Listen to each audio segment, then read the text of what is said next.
मनहूस दिल दहला देने वाली कहानी। हेतल कॉलेज कैंपस में बैठी थी। जब उसके क्लास पूरे हुए तो वह अपनी सहेली के साथ बातें कर रही थी। उसे रास्ते से जाते समय गायत्री दिखी। गायत्री को आवाज दी, गायत्री इधर आओ। हेतल की आवाज सुनते ही गायत्री हेतल के पास गई। दोनों बातें करने लगी। बातचीत के दौरान अचानक हेतल को याद आया कि उसने सुना है कि सुमन ने आत्महत्या कर ली है। इस बारे में गायत्री से जानना चाहा। सुमन, हेतल और गायत्री दोनों की यह बचपन की सहेली थी। गायत्री और सुमन दोनों एक दूसरे की पड़ोसी थी। हेतल दूसरे गांव में रहती थी। भले ही सुमन की 3 बार शादी की गई, लेकिन उसने आत्महत्या क्यों की, ऐसा सवाल हेतल के मन में आया। दरअसल वह अपनी प्यारी सहेली की आत्महत्या से बेहद दुखी थी। सुमन 9वीं कक्षा में थी तभी उसकी पहली शादी हुई थी। सुमन देखने में बहुत सुंदर थी। वह होशियार, शालीन और भविष्य के सपनों में रंगने वाली लड़की थी।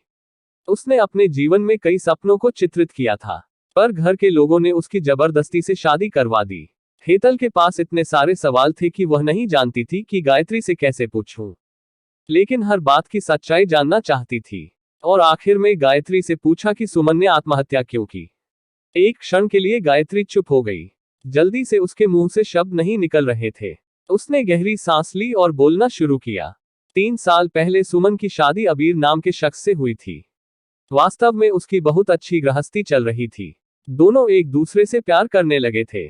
जब भी ये दोनों साथ में बाहर जाते तो सभी कपल इनसे जलते थे। अबीर और उसके परिवार के सभी सदस्य अच्छे स्वभाव के थे। जैसा उसने सपनों में जोड़ीदार सोचा था, वैसा ही उसे अपना पार्टनर मिला था। उसके घर की स्थिति मध्यम थी। अबीर का एक छोटा सा होटल था। उसमें से उसके सारे खर्चे बांट देने के बाद कुछ पैसे बच जाते थे। घर की हालत बहुत साफ सुथरी थी। एक दिन वह होटल से घर बाइक पर आ रहा था। एक बड़ी कार से उसका बहुत बड़ा एक्सीडेंट हो गया और इसमें उसे काफी चोटें आई। हादसे के बाद उसे अस्पताल ले जाया गया, लेकिन सिर में गंभीर चोट लगने के कारण इलाज के दौरान उसकी मौत हो गई। सुमन को बहुत दुख हुआ, लेकिन उसके ससुराल वालों को गलतफहमी थी कि अबीर की दुर्घटना सुमन की वजह से हुई, वह अपशकुनी है, ऐसा उनको लगता था। उनमें से कोई भी उसे समझ नहीं पाया। अबीर के जाने के बाद कुछ दिनों के भीतर ही सुमन को घर से निकाल दिया गया। उसे घर से बाहर निकालने के बाद वह मायके गई और कुछ दिन मायके में ही रही। लेकिन आसपास पड़ोसियों में चर्चा हो गई तो उसके माता पिता फिर से उसके लिए रिश्ता ढूंढने लग गए।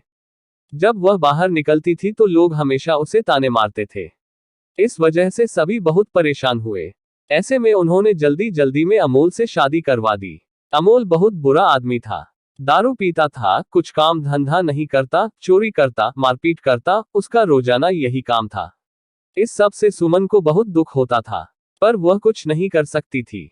एक बार एक रात को वह देर से घर आया और जल्दी जल्दी में घर में कुछ ढूंढने लगा। सुमन ने उसे पूछा, पर उसने कुछ भी नहीं बोला। उसे जो चीज चाहिए थी वह उसे मिली नहीं, इस वजह से वह वहां से बाहर चला गया। सुमन रात भर उसकी राह देखती रही, पर वह आया ही नहीं। दूसरे दिन पुलिस को उसका मृतदेह रास्ते के किनारे पड़ा हुआ मिला। उसका चाकू से किसी ने खून किया था। ये खबर सुमन को पता चली तो उस पर दुख का पहाड़ टूट पड़ा। कुछ दिनों तक वह अपनी ससुराल में रही, लेकिन बाद में ससुराल वालों ने उसे प्रताड़ित करना शुरू कर दिया। इस वजह से सुमन वापस मायके आ गई। घर आकर कुछ दिन ऐसे ही बीत गए। हर दिन आ रहा था और जा रहा था, लेकिन सुमन की स्थिति वही थी। उसकी तरफ देखा नहीं जा रहा था।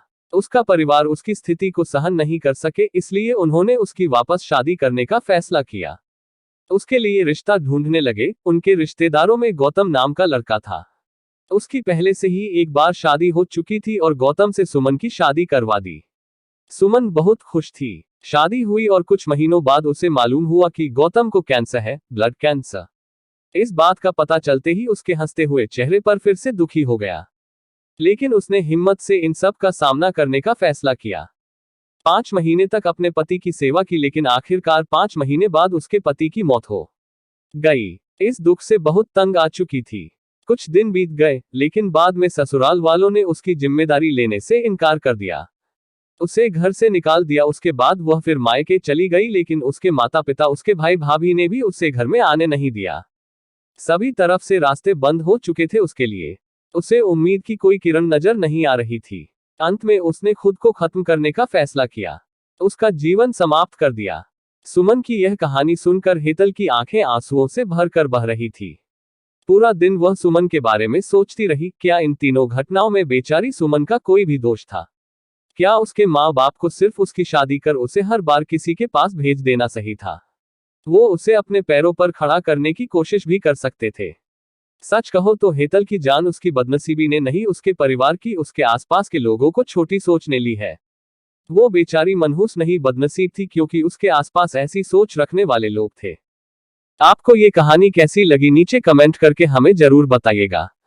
अगर आपको ये कहानी पसंद आई हो तो अपने दोस्तों के साथ जरूर शेयर करें और ऐसी ही प्यारी कहानियां सुनने के लिए हमारे YouTube चैनल से जुड़े।